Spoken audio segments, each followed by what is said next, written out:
One of the things people ask me a lot is, how did you get this important job designing the DNS? I think it's quite staggering how much the internet has grown and how it continues to grow in domain name space. And I said, my day job is making sure that DNS doesn't work when you don't want it to, is really the whole tagline. You know, when I think about the browser being a user agent, it is my agent. And I am to tell my agent what to do. There's lots of ways to decide who you want. You know, people say for some reason that DNS is censorship. And I always tell people that the DNS is the result of some of my experiences. Deep in the digital shadows, where threats hide behind any random byte, a fearless crew of cybersecurity warriors guards the line between chaos and order. Their epic battles, rarely spoken of until today. Welcome to the Defender's Log, where we crack open the secrets of top security chiefs, CISOs, and architects who faced the abyss and won. Here's your host, David Redekop. Welcome to another episode of the Defender's Log. Today, I have the distinct honor of speaking with Dr. Paul Mockapetris, the inventor of the domain name system. And with our company focus having been on making DNS the root of trust, we could not have done that without all of the incredible work that Dr. Paul has done going back to the 1980s. And I hadn't even touched a computer back then while he was already doing DNS design work. And for some time, he also operated the original root servers for all internet names.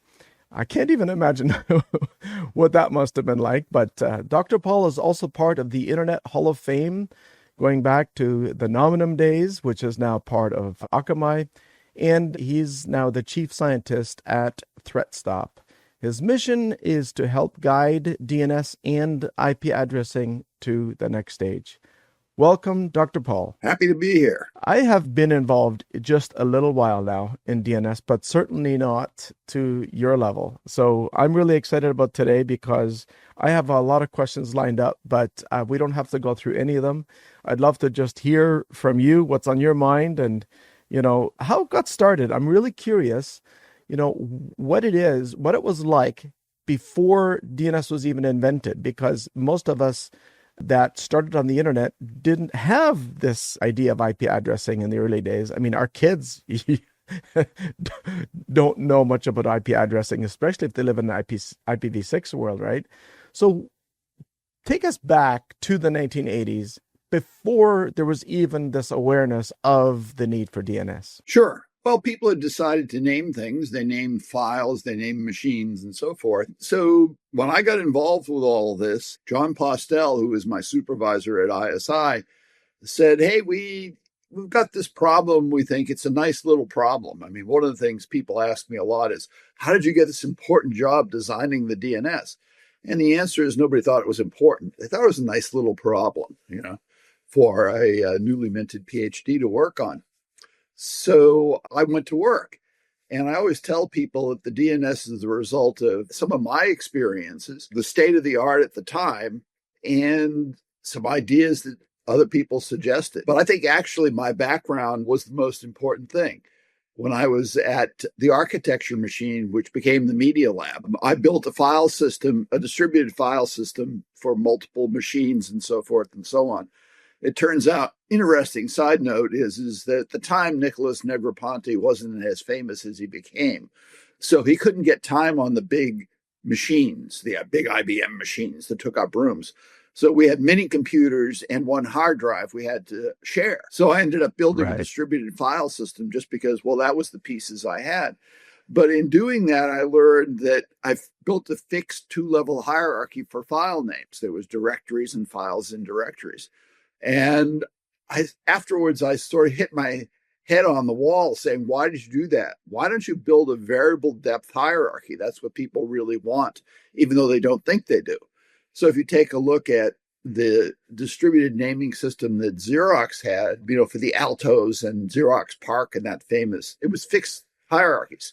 So when the DNS came along, I said, hey, no fixed hierarchies, variable depth. Okay.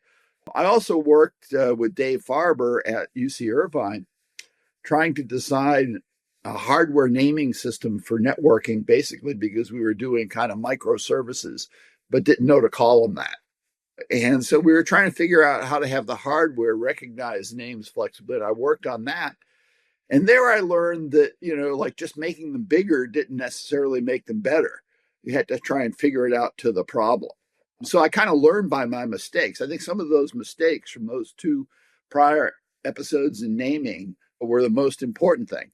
But when I came upon the problem, there were some ideas that I had. First of all, that the system should be distributed, just because centralizing it seemed silly. And, in order to do that, you have to have separate servers scattered around. And one of my absolute requirements was the system would keep track of the distribution itself. Okay, so that if the system can't keep track of how it's distributed, then it's not capable enough. All right, so that's sort of, when you put some of that stuff together, you end up with a lot of the basic ideas that are in the DNS. It keeps track of its own organization. It does addresses, by the way, because it had to. But when people talk about how, DNS is built to support addressing, no, DNS is built to eliminate addressing. One of the important things about the DNS is not that it can distribute address information, but that it can distribute arbitrary information. And the first example of that is, where are the servers for particular names? So the first DNS query that was ever issued was not for an address. It was for, what's the name server for this name? So, and then we used it for mail routing and so forth. So I think, one of the misconceptions is the primacy of names. And in reality, it took a long time for us to figure other uses. But in reality, the real utility of the DNS is figuring out how to put other things into it and how to have a self-described database that's distributed. But, I take credit for sort of the foundation and maybe the first two floors of the DNS. Since then, people have over 100 RFCs describing new ideas of things that you can add to the DNS. And like most endeavors, some of them were good ideas and some of them were not so good. And some of them actually added to what was going on in the system, and some of them didn't. There's some major additions like DNS security, for example, but there's lots of them. And people actually use the DNS for things that aren't documented in the RFCs. So it's a distributed database and, probably the biggest one out there. And, we've figured out probably, I would say, somewhere around 20 to 50 useful things to put into it. And we continue to do that day by day.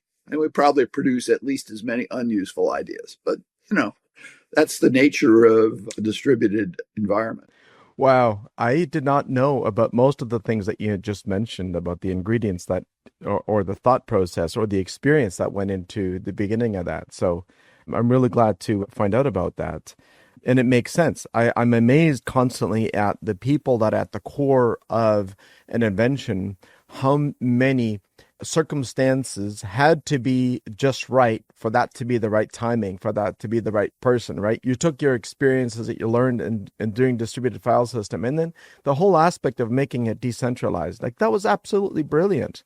I mean, if it wasn't for the fundamental design of it being decentralized, I can't imagine how much more fragmented the internet would be. It's amazing that it works even as it is, given that it's decentralized. So respect to you, Dr. Paul, for that original design, for those first few floors, as you mentioned, and that they have persisted all this time.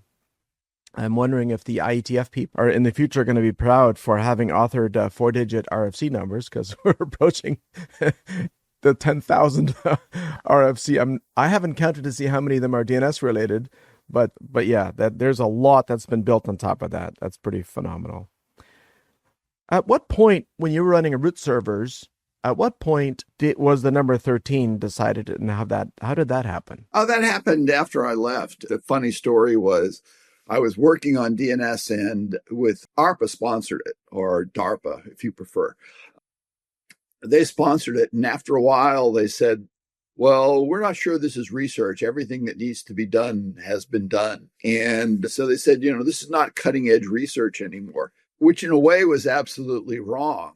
But, when I talk to grad students about sort of career changes and what they should think about, what I should have done at that point was go to Sand Hill Row and talk to the venture capitalists. But I didn't know that. So I went to NSF and I said, okay, hey, I have some great ideas. What we'll do is we'll use DNS to build with some extensions. We'll build in some of this sort of defensive DNS to deal with some of the problems we're starting to see. And we'll also build a distributed index of the internet. So in other words, you can find things. And they said, the internet has thousands of machines now. It's much too big for you to build an index that keeps up. Okay, well, too bad the Google guys didn't get the same advice. At any rate, but they said no. They said, why don't you fix bind? I didn't articulate, or they didn't understand some of the next steps that could have made things even better and evolve faster. So, I ended up going to work for ARPA because I couldn't get funding to do more DNS research. I should have got DNS research funds from Sand Hill Road. But, I didn't even know Sand Hill Road existed at the time. So what are you going to do? So, but, other people took over and it continued to evolve. I remember the IETF abolished the DNS extensions working group because they said, well, gee, there's no more stuff to do, or we don't want to have perpetual working groups. And, today they have DNS ops, which is supposedly doing operations, but has pretty much taken over a lot of the oversight of the DNS and pretty much serves at mostly the hyperscalers. They have a lot of interest and a lot of people, and they want things done their way. So, the DNS over the years, started out as being something just for computer network researchers, and then kind of was for the whole educational community. And then it went commercial, and now it's gone off in about, 10 different ways, but predominantly the hyperscalers, I think, are the people that control the standards. But it's not the end, because recently I've been working with the agentic AI people, and they're saying, we need a naming system, or we need something that's like a directory. I mean, in some extent, all of these agents are getting the same problems that users had over time. There's the whole issue about how do you get a reliable connection to something? How do you represent its name? But also discovery. So right now you can go find a lot of people that are doing agentic DNS or trying to design that for the next generation. That's something we never thought about in the original days. I mean, people always say, well, did you imagine all of the possible uses that people have found for the DNS? And I said, of course not. If I had been able to figure out what all the possible uses were, it wouldn't have been a very interesting or extensible design, right? So, that continues. It may be something completely different, and they just call it DNS, but we've recapitulated in the AI world a lot of the same problems that, people experienced way back when. So that's one of the interesting directions. Another interesting direction is, in my day job, I tell people, well, my day job is making sure that DNS doesn't work. And they say, what? And I said, my day job is making sure that DNS doesn't work when you don't want it to, is really the whole tagline. And that has to do with just basic security. What you want to do is, you wouldn't do email without spam filtering, right? And you probably wouldn't set up your own network without a firewall. So you have to do the same stuff at the IP and DNS level if you want to have a useful network. So what ThreatStop does is it provides the raw data and intelligence so you can craft your network. And what that means, for example, is if you come to us and you want to say, we want to make all IP addresses and domain names that are in the part of the Ukraine that the Russians control, we want to not talk to them. Okay. Because, we don't really want to backhaul their drone traffic or whatever. That's an extreme example, but there's lots of commercial companies that just say, hey, I have a set of customers that I want to deal with. Maybe that's geographical because I'm delivering my pies with a limited radius or they go bad. Or certainly if I was in the croissant business, that would be it. But there's lots of looky-loos, and there's lots of people that are just surveying the network and looking for vulnerabilities and so forth. So what we say is that you want to kind of tailor your internet experience. And that means there's a bunch of domain names that you really don't want to resolve. One of the things that people do you can use the credit card companies to help your security. And you might say, how does that work? Well, one of the things you can do is there's a threat feed that says, don't resolve a domain name if it's less than 7 days old. Well, why is that? Well, because if a domain name is registered for fraudulent purposes, it's probably done with a fraudulent credit card, and the chargeback mechanism will take that domain name away. So if you only deal with domain names that have at least 7 days of age on them, then you're going to spare yourself a lot of threats. At any rate, there's lots of ways to decide who you want. People say for some reason that DNS is censorship. It's okay to do IP addresses and it's okay to do email filtering, but somewhere in between, in that layer in between in the stack, it's censorship. Well, it is if somebody is forcing that filter on you. But if you're just configuring, if you're running a business and you only want to talk to people that are customers rather than potential attackers, it's just rational to do that. And that's something I never thought about way back when. And actually, the thing that's kind of amusing about that is you can use the DNS to keep track of the parts of the DNS that you don't want to talk to. So there's kind of the shadow namespace that's out there. And I can download the zones and the DNS data that various people have about who you shouldn't talk to, or, various other kinds of restrictions. And you use the DNS to keep track of what parts of the DNS you don't want to have work, which is kind of an interesting application. And this blacklist, distribution by DNS has been going on for over a decade now at both the IP level and the DNS level. And it's just a way for making a tailored internet that helps you do what you want to do. But I never thought way back when that you'd be doing that. I certainly didn't think that would be using AI. And when you think about AI, it's bad enough when you have a few billion users, but you probably could easily have 1 trillion agents that are out there jabbering. Right. How are they going to do their thing? Because they're certainly going to do it faster. And, how do you think about the mismatch about having all of these agents all of a sudden deciding that they want to talk to you? It's bad enough with the spam that you get now. It's going to get worse in the future. I'm sorry, I've been rattling on there. This is exactly what I was hoping for. We don't listen to voices like yours often enough in our industry. And I was looking forward to you just speaking the entire time. If I don't have a single question to ask, that's a good thing, because that means that your voice and what you think is important ends up getting heard.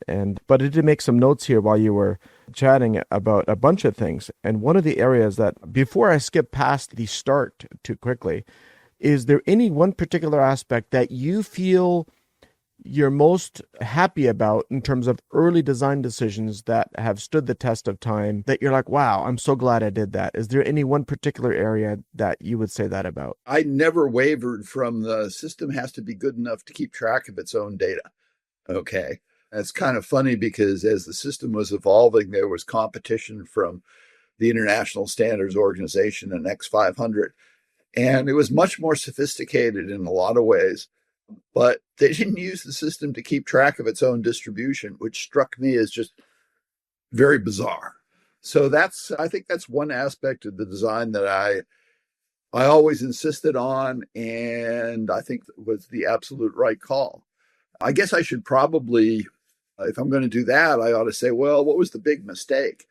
I think one of the big mistakes, and there's probably several, but, the original design of DNS said that all of the names were 8-bit clean, because what I was thinking about doing was using binary data, because the names that you and I use are just, 26 letters and various other special characters. I was keeping the 8-bit clean part of the original design because I was anticipating that people would figure out how to add Unicode. I wasn't a Unicode expert. Or people might actually use binary labels. so that if they wanted to just enumerate things, they could. The binary stuff was just something that I, contemplated but left out of the original design. And when people came along and wanted to add it, they found out that the installed base would push back on that. So, right. There was this, when the DNS design, when I was first doing it, people told me it was too complicated. We don't need this just to do addresses. I said, well, we're going to do more than addresses, trust me. And, 5 years maybe after the initial system became operational, they started saying, well, we need more stuff. So that's sort of my definition of a success, is when the original design comes out, people say it's too complicated. And then a few years down the road, they go, oh, my God, we need more. Okay, that's a success. And that's how the initial arc of implementation was successful, I think, was that there was lots of things that were left out. If you read the original design, it's almost like there's parts of it that says, well, the next time around, insert this feature here. So, one of the questions I get asked is, well, how come you set it up so that you had to recopy a whole zone of information when you wanted to update it, as opposed to just sending the changes? And I said, well, we used two of the opcodes that the DNS provided. Obviously, one of the things we wanted to add was incremental update. But that was complicated and not necessary to get the first implementation off the ground. And they said, well, gee, how come, it was all managed by the SRI people? And I'm going like, well, the SRI people were managing the legacy host.txt system. So that if what I wanted to do was to make sure that the DNS always was as good as host.txt, but better, why not have them continue to manage it? And that way they didn't fight me about it either, because okay, you're not going to be able to manage this anymore in the distant future. We're taking that away from you, but you're getting this new wonderful shiny object instead. So it was great to have them do it. People ask, well, gee, why do we have country codes as well as generics? And that was because there were all of these countries that wanted to do their own thing. And I said, fine, you can have your own namespace. Go away, don't bother me. And one of the original funders told me when we decided to do .com, well, that's okay. We'll let you do .com. Nobody will ever use it. They're going to register everything under the countries. And that obviously didn't happen. I mean, paradoxically, one of the interesting things is that .us, I think, is, sort of the home of DNS, or where it grew up, or whatever you want to call it, is not as popular as, .fr or .uk or various other TLDs. Not sure exactly why. I think it had to do with, that John Postel, who was administering a lot of the different domain stuff, came out with a very complicated and detailed design about how you should allocate names out of .us. And in reality, what happened was that once people started paying for domain names, the cash flow meant that the people who were handing them out would just go, yeah, we don't care. .org is supposed to be not commercial, but you're commercial and you want a .org name and you'll pay? Yeah, fine. Click the cash register. When you pay per click, people optimize clicks rather than the rules. So, and then all of a sudden people discovered that, well, we could add more TLDs. There was political gridlock when the academics were more in charge of ICANN. They would come to me about every 2 years and say, Paul, is it okay if we add new top-level domains? People want to do it, but we think it's not going to be safe. And I said, no, it's perfectly safe. And they would say, okay, anybody else? We can ask for a better answer. And then all of a sudden, I mean, one of the things that happened is, you remember the country codes? Well, after we had registered 200 odd country codes, people said, well, how come the DNS can register country codes, but not new generic domains? And you go, well, it's not a technical problem. It's a political problem. So that was one of the more amusing DNS things, I think. We've added 100 country codes and nothing's broken. Can we add 3 or 4 more generics? The DNS doesn't know. Yeah, that goes back to the value of the original design, that it needs to contain its own data. And if it wasn't for so I like to logically think of building blocks that made the international adoption as fast as it was, with all of these different countries adopting their own TLD, because it contained its own data, and because you gave each, or the decision collectively was made that each country would have its own TLD, it made sense, because now the entire thing was delegated to them for their authorship, create their own rules, while still being part of the global ecosystem.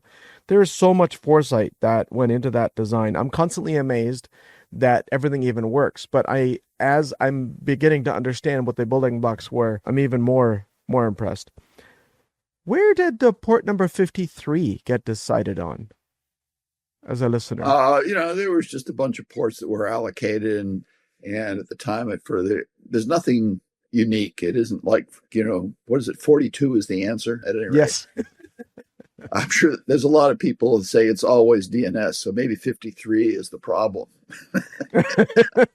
Maybe it didn't choose the right port number as a standard. I mean, it's kind of, I was visiting, I said that I spent some time at the architecture machine, which became the media lab.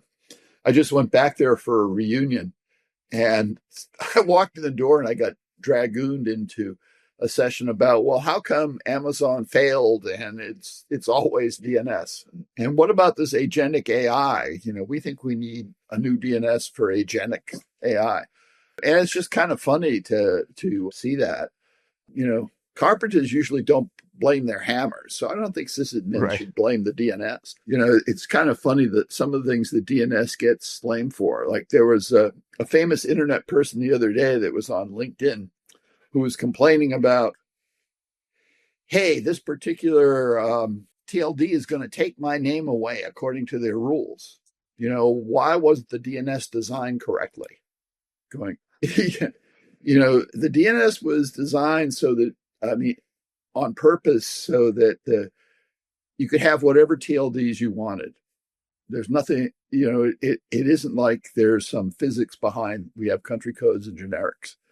At the time that DNS was first proposed, there were some famous internet people that argued that the TLD should obviously be the names of phone companies. So it should be AT&T and MCI and so forth, because they're going to be the top dogs. And there were people that said that it had to be country codes because that was the way the international standards did it. And my point of view was I was designing the technical capability to have whatever and however many names you wanted. And that was going to be the way that it would be allowed to scale. I must admit, at the time, I probably thought about giving everybody, in the US or whatever, a domain name. That was the kind of scalability. I said, oh, yeah, no problem. I can do that easily. If people had asked me how many you could have, I probably would have, said as many as you want.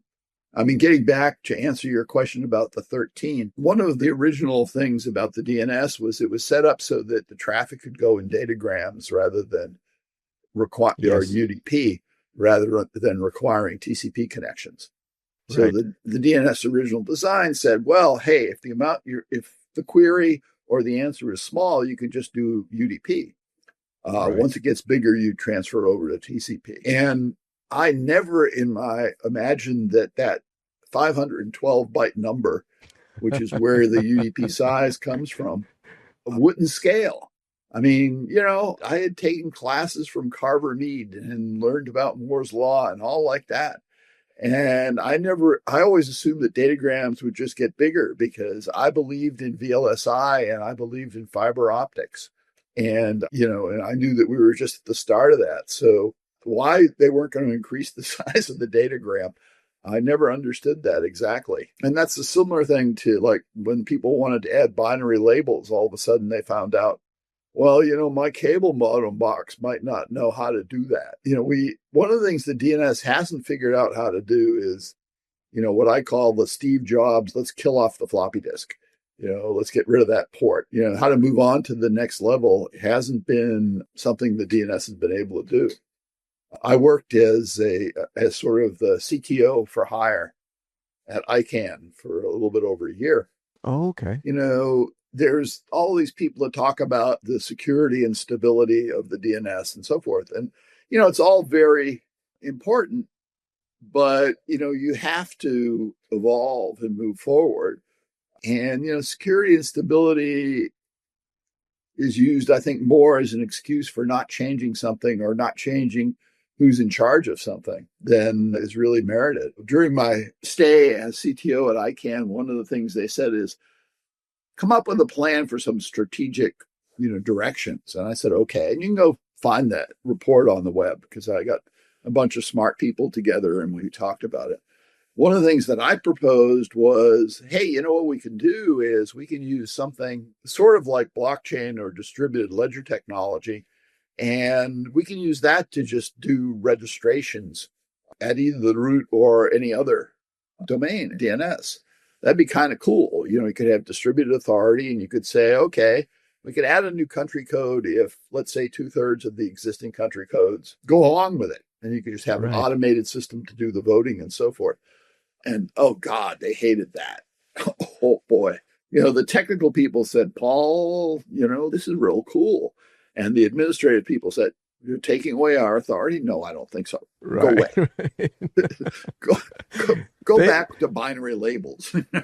Those administrators haven't been involved enough with broad consensus, right? And how that actually is quite an effective mechanism, especially if you can systemize it. Yeah, right now, the agentic AI people are trying to figure out, how they want to organize the world so that there's a group, for example, that says, well, hey, we want to just do the same kind of open process that we had with ICANN and have open standards, like DNS and so forth, as opposed to, some of the approaches are kind of vendor dominated right now. And that, that's not too surprising, seeing as vendors are, vendors send people to the standards body. So, they come to me and they say, hey, how do we go back to the good old days and, do standards that way? And I tell them, I'm not sure those days aren't gone. You can, there's certainly open source and people do a lot of that stuff, but it's not the model that I had. They said, well, how'd you get it all through the IETF? One of the things that's amusing is the DNS is older than the IETF. So although you will find a bunch of people that say, oh, the IETF should take credit for the design of the DNS, you can find out that the IETF didn't exist when the original DNS specs came out. So, maybe they invented time travel too, but, the processes today are not the same. And so, I wonder, and they're concerned about this. They go, Paul, what do you advise as the home for the next, set of agentic DNS standards? And I go, I'm not sure, there's different standards bodies just like there were then, and they go, well, we're going to go create our own. I go, well, more power to you, but, that can be difficult. Right now, the agentic people, they have an interesting set of problems and I talk to them, but I'm by no means leading the effort. I'm just sort of following the crowd and trying to see if there's any wisdom I can offer them. Well, I'd be surprised if you couldn't, given your legacy and the background you have in this. To me, the whole space seems to be very convoluted. Defining what their needs actually are would be super interesting for me to be a fly on the wall, to see what is it that they actually need for the agentic AI environment that isn't met by DNS today, because DNS already is so flexible. But I want to get back to just briefly to some real numbers, because I think it's quite staggering how much the internet has grown and how it continues to grow in domain name space. When the public suffix first came out, the publicsuffix.org that's maintained by Mozilla, I remember doing a quick line count, and there was a few hundred, right? It was all the country TLDs plus .com, .org, and so forth. Now, I just did a count last week, and it's over 10,000 domains in the publicsuffix.org official list. Now, a lot of those include Apex domains for HSTS purposes and so forth, but that is just massive, going from a few hundred when it started to 10,000. And also, when domain names originally started to get registered to where we are now, running at about 1 billion strong with 600 million active ones, where do you see that trend continuing? Domain names and layers of indirection in general is just a theoretical thing, can add value. So I think, the only question is how fast is it going to expand rather than whether it's going to expand. There's a lot of different reasons might expand. I think one of the interesting questions is who should be getting them and what should they be used for. So, one of my early efforts was to put basically mailbox information in the DNS. And I was hoping to think about evolving it such that my email address wouldn't necessarily be coupled to my work address. There's no reason why we couldn't have evolved, or at least I don't think there's a reason why we couldn't have evolved the system whereby I could have a permanent email address and, we could have a bunch of ad hoc ones as I took on different, committee memberships or different jobs or whatever. But why not just give the email address to the individual? We didn't go in that direction, but we might think about how to go in that direction. Right now, I think, Gmail wants it to be Gmail, right? Everybody has to have a Gmail address, and, I think Gmail figures out how to work with Microsoft. And I'm not sure whether or not the Microsoft and the Google people, wouldn't be happier if, they can't eliminate the other guy, right, but everybody else should go away. Yeah. You could argue that it's almost too complicated these days for any individual to run an email server. And I think that's wrong, but I understand why the argument is there and why it's, kind of correct.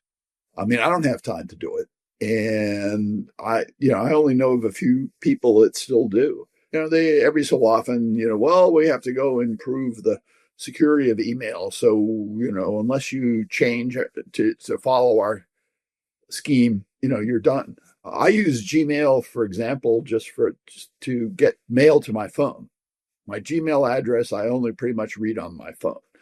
And I used to be able to set up automatic forwarding for, particular chunks of mail. But now all of a sudden Gmail is saying, oh, well, this contains a forwarded message that doesn't follow this rule, so we're not going to deliver it. Email compatibility has gone down, and I think I still get as much spam. Maybe that means that we're fighting a good rear guard action. But, the email spam kind of problem, I think, is the sort of, children's introduction to what's going to be a huge problem in AI, when all these things start chattering with each other. Yeah, I mean, the history doesn't exactly repeat itself, but it rhymes, as they say. And I find the same thing is in the protocol design and development, right? So DNS originally in its design was a simple clear text UDP packets that could be read on the path or even forged and returned. And gradually,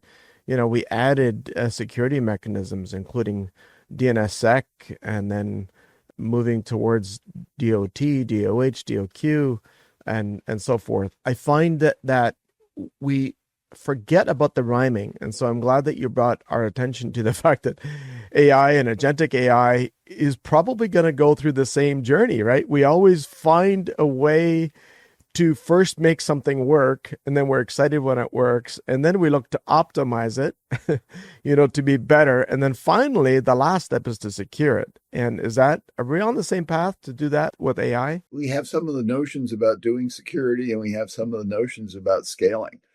But, there's also the technology versus the economy. So, people talk about, for example, how the DNS is becoming more centralized today, in particular DOH, which you referred to.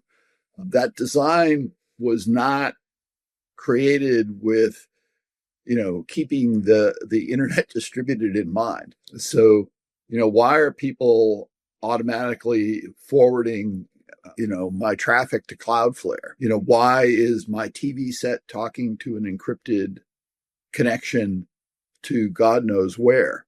There's this whole business. Or why does your TV only want to use 8888 and completely ignores your modified settings, right? Yeah. So, I don't know why Cloudflare wants all my traffic, but they seem to. I mean, and it's not hard for me to come up with conspiracy theories once I observe that this is going on. It's interesting because I go to some of these meetings where there's sort of a culture in the sort of traditional, particularly academic internet world, where they talk about Remember back when everything was more distributed, how did we go back there? And it's kind of interesting that the last time I went to one of these things, over 75 or 80% of it was all about distributing things at the messaging level, sort of at the kind of signal kind of thing. I have to tell you that I was kind of surprised when I found out that Signal relied upon AWS. I mean, I can understand sort of why that's so, but it's a little bit like finding out that Santa Claus doesn't exist. Not only does it rely on AWS for a lot of the things, but if you try to do a group call with Signal, it will actually rely on AWS for the relay as opposed to one-on-one, then it's direct. And I get there's an engineering issue with doing multi-user without a central relay. I mean, when we were on Zoom earlier, Zoom does that, Microsoft Teams does that, where everything gets relayed because of it being more effective. But how much of the centralization efforts, some of the ones that you just described, are as a direct result of it making the world faster, and commercial entities have found a way to capitalize on that, make a profit out of delivering a better end user experience without going down to conspiracy theories? How much of it do you think is just a function of economics? I mean, people say, oh, the network is less distributed. I mean, one of the things is that if you take a look at any of these, Amazons or Googles or whatever, their interior is a huge distributed system, right? So, the question is, to whom does the benefits of distribution accrue? So, Amazon, Akamai, content distribution networks, to the outside world, it looks like centralization. In a way it is. It's sort of like centralization of ownership, although the distribution takes place within that ownership. So, it's a yin and a yang. But at any rate, messaging seems to be the hope of the Rebel Alliance here. I'm not sure. But, they face a lot of the same things. So they go, okay, we can figure out how to do end-to-end messaging between you and I. But what if you're not online? Where do I store the message so you can pick it up? There's a bunch of those issues. We internally, for our own team, use the Matrix protocol and host our own. And that's our way of making sure that we maintain sovereign data custody out of all of the internal messaging. But it's kind of like the mail systems approach. The reason Gmail, or the reason Google and Microsoft own the bulk of mailboxes around the world, is because it's easily done, right? With economics, they've solved the problem that otherwise requires tremendous amount of maintenance. I mean, when our matrix environment needs maintenance, it affects all of us. And so we don't have the level of uptime as WhatsApp, as Signal, or as Microsoft 365, or as Gmail. But the price you pay for distribution isn't worth it if you don't attach a value to the distributed architecture. It, to me, is what it seems like. And so somehow we need to continue to foster the culture of distributed systems is the better long play. Non-distributed systems is a short game versus distributed being a better long game. Yeah, if you believe the economics will change, quantum computing or whatever, the engineering changes. There's a long time ago, I read this paper talking about the design of the ARPANET imps and how, there was a balance between the amount of memory you had, the processing speed, and the link speed. And certainly the processing speed has gone up, although it's sort of hit a little bit of a wall. You hear about people building 20 gigahertz silicon, Moore's law. Memory size has gone up, and, fiber optics, the bandwidth that you have available there is certainly scaled up. So, if you design a system to be, exist 100% optimized for the current settings, well, those settings are probably going to change over time. It's just like the UDP packet size. It's going to change, isn't it? Well, I would sort of hope so. It's kind of funny. Remember, once upon a time, people said, oh, ATM is going to solve this by having short fixed length packets. And, today's largest Ethernet packets, take up less time on the fiber optics than an ATM cell would way back when. Because you just look at, the length of the bit train in nanoseconds or whatever, it's gotten shorter. You mentioned about the relationship between memory and process and link speed. And that reminded me of, where we are today when we look at the quality of an internet connection like this call. We're actually looking for a different set of three because it's assumed now that link and process and memory are no longer a limiting factor. And now we're thinking about packet loss, latency, and jitter as the three key metrics that determine the quality of our call, right? Although, as long as we're riding the more is better curve, we're going to get used to it. Dr. Paul, I have so many questions lined up since you were speaking, and we don't have time to get to most of them. So I have a feeling that, I do want to get through a few because I want to give you back the rest of your day. I know it's morning out there in California, and that's where you are, correct? Yeah. Yeah. I'm in the Eastern time zone, so we've been enjoying lots of snow already. So snowboarding and skiing and snowmobiling is the fun of the day. But yes, if you got sun, you want to get some sun today. A couple of quick questions that are quick areas of discussion. One is in the area of DOH. You mentioned earlier about how hyperscalers are the ones that are architecting the future direction. And I noticed that is exactly how DOH was adopted so incredibly fast. It was through the combined effort, as I understand it, between Mozilla with how they implemented quickly in Firefox and how Cloudflare was one of the first, if not the first, to offer it on their recursive resolver. And that seemed to ruffle a lot of feathers, especially those of us that are in the defensive space. Talk to me about give me a broad picture of what your experience was, how we got there, but then also how you feel about DOH today. I think that the Microsofts of the world and the Apples of the world owe us a better way to choose what DOH we want to use. People that operate networks, would like to be able to understand what the traffic is on their network. You referred to the encrypted connection coming out of my TV set going somewhere and we're not sure why. Is my TV set, once my TV set gets a camera, I think it's going to be game over. But, and why is it quad 8 and so forth? So I think the question is, there's an ease of use. And it should be easy for me to decide what configurations I'm going to allow. And the design doesn't make that desirable or possible. And they didn't want to. I mean, they're optimizing the environment that they want to have. Sometime if you want, you can go take a look at it. Are you familiar with the real-time bidding network? I am not. Okay. So supposing I just popped up the New York Times on my browser here. In the corner of the front page, there's going to be an ad for something. How did that ad get there?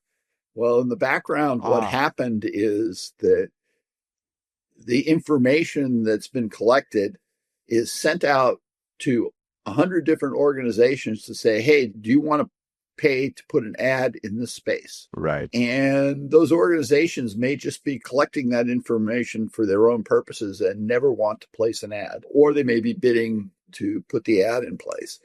And that's all done in the background. And it's fascinating to me how all of my information gets exported in milliseconds, microseconds, in the background. And it's kind of the way that a lot of the content that you see gets put up, because there's more ads probably than useful content on what you look at.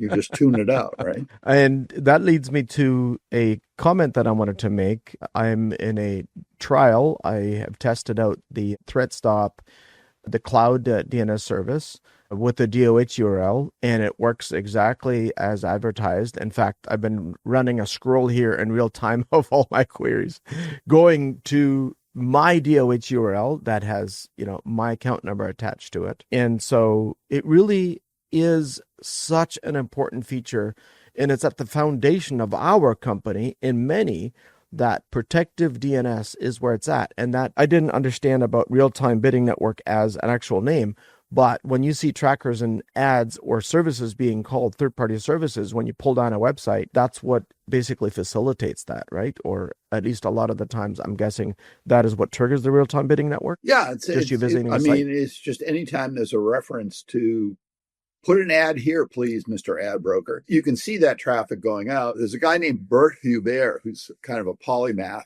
guy behind Power DNS, or at least he was working with them for a while. Yes.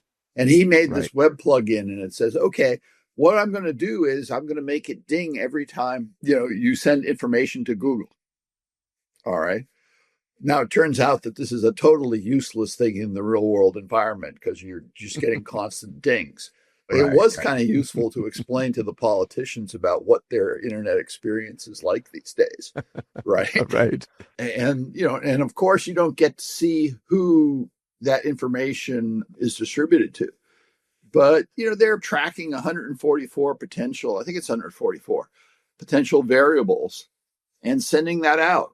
And that's why you have some of these, very odd coincidences, shall we say, where you get ads that are relevant. And I guess in some ways that's a good thing. But, some people say, I just talked about tires yesterday, and today I'm only seeing tires ads, but I didn't search it. I just talked about it. How does that correlation happen? Yes, there's a lot of people that don't understand how many of those variables and how many data points these brokers already have on us. And one of the key values of doing protected DNS filtering, making DNS not work when you don't want it to, as you elegantly put it, is that at the domain level, it gets blocked. And then I don't know what your browser of choice is, but I have pretty much narrowed down to Brave for most of my uses because Brave then takes care of the rest of it, and then add uBlock Origin, which takes care of even more. So by the time you do DNS-based filtering and use Brave browser's built-in shields and you have uBlock Origin, most of those things at that point are suppressed. And so I don't see any ads, and that is, when I think about the browser being a user agent, it is my agent, and I am to tell my agent what to do. So I'm completely done. Yeah. But anyway, just getting back to the DOH question, I think it's perfectly fine to have a way to have my first level connection or DNS queries run over an encrypted tunnel. It's just the automatic configuration and the way that's been set up that's kind of questionable. It may be that Cloudflare just wants to see all my DNS queries because they think they can do them faster. And so, they get paid per click, so they want to optimize clicks. On the other hand, if, for example, I say, well, I really don't want to see Hamas videos, they probably, since they host Hamas, they probably don't want to filter it out. So, my theory about the optimal way that you can do this stuff is sort of the way you're doing it now, in that what you do is you use a DNS system that's going to do filtering. It may be that you want to outsource it. You certainly want to, unless you're a malware researcher, you want to filter out all the bad stuff. Right. And you'd really like somebody else to take care of doing that, because that's kind of a 24/7 job that probably you want to have somebody doing AI on, because you'd like to do it faster and faster. Right. So, that's what ThreatStop offers, is we'll do it all for you in real time, but we let you select what you want filtered out. So if you decide there's 5 TLDs that I don't like and I want to make them go away, or conversely, there's only 5 TLDs that I ever want to talk to, we'll let you configure that out. And then you can just, have your DNS instance be out there.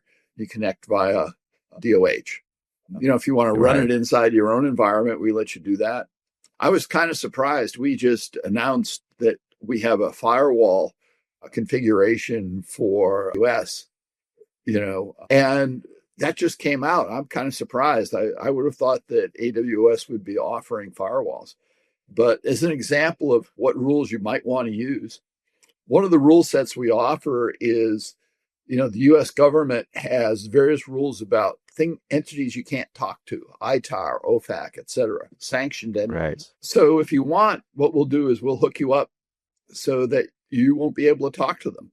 You might say, Right. why would I want to be able to do that? Well, if you're a business and you talk to them and the government finds out, Yeah. they'll sanction you. Or- We have some customers Or if in you Turkey. want to do business with the government, with the military industrial complex, you gotta sign off that you're in compliance, right? So you're committing to it. Now you got to put systems in place to keep you compliant. Yeah, it's not even that. My favorite example is in Turkey. We have some customers, and what they want to do is they want to talk to every possible Russian entity that isn't sanctioned. And if they're sanctioned, they don't want to talk, because if they talk to a sanctioned entity, they may find out that their bank accounts don't work anymore. All right. But they want to have as many customers as possible. So while there's lots of people who say, hey, we want to make all of these particular countries just disappear, there's merchants that want to say, well, but we still want to talk to the guys that haven't been sanctioned yet. And there's some people that have sanction rules that sanction a particular entity. And so it doesn't matter if your favorite entity you want to sanction is, let's say, Huawei. It doesn't matter whether you're talking to Huawei in China or Argentina. Okay, they want the sanction list to cover that. Yes. And certainly, if I would have had the job of trying to enforce some of these, don't export this kind of chip to this set of people, you got to figure there's going to be intermediates in other countries. So creating all of that data is an interesting and probably whack-a-mole kind of task. I saw a cartoon the other day that I thought that was interesting, which is it talks about the new generation of whack-a-mole. The old one would be you'd have a hammer and one mole would pop up and you'd hammer it. And they talk about, well, in the agentic AI, what it is you have kind of a small hammer and every hole is spouting a mole. So, you don't have the coverage that you need. Even if you wanted to whack, there's more moles than you can whack. It's not a question of keeping up. It's just that, you're starting from behind and it gets worse. So it sounds to me like the whole idea of doing default deny all is the only hope that there is. Yeah, there's people that argue Paul, you can't do yes. that, and there's people that do it. So, Yeah, well, we're the ones who would argue that we do it because that's the only way that with certain security postures you want that actually does work. But Dr. Paul, we are a little over the hour, and I have really enjoyed every moment of what you've shared with me, but we're going to have to shelve most of my questions for next time. But in the meantime, there is one last comment I'd like to hear from you is, given that you've been involved for many decades in this space, and you clearly have an understanding of where we're going with AI and everything that's going to demand, what is the one piece of wisdom that you'd like to, or one piece of advice, one piece of direction that you want to warn us about coming up? Well, I think keep it simple is, a principle that worked in the past. And, these days with AI, where it seems overwhelmingly complex, I still think there's a utility to keeping that tool in your toolkit. So that's what I'd suggest. Yeah, good advice, because it's very easy to overcomplicate a solution that then becomes completely if you can't explain unsustainable. it simply, then maybe you don't understand it to begin with. Right. Well, Dr. Paul, we're going to conclude at that today. I so appreciate your time again, and I look forward to seeing you in person at some point. I don't know when that might happen, but if the chance arises, I would definitely appreciate that. Thanks for your time today. We'll connect with you again real soon. Sure. Drop me an email if you happen to be in California. I'm currently doing a paper about some of the original design decisions and how they fit together, at least at the time. So if you or your listeners happen to come up with an interesting question about why it is the way it is way back when, or why you did it that way, feel free to send them along. It might help me with my paper. Thanks very much. Good. It's been a pleasure. Thank you, Dr. Paul. Bye for now. Bye-bye. The Defender's Log requires more than a conversation. It takes action, research, and collective wisdom. If today's episode resonated with you, we'd love to hear your insights. Join the conversation and help us shape the future together. We'll be back with more stories, strategies, and real-world solutions that are making a difference for everyone. In the meantime, be sure to subscribe, rate, write a review, and share it with someone you think would benefit from it too. Thanks for listening, and we'll see you on the next episode.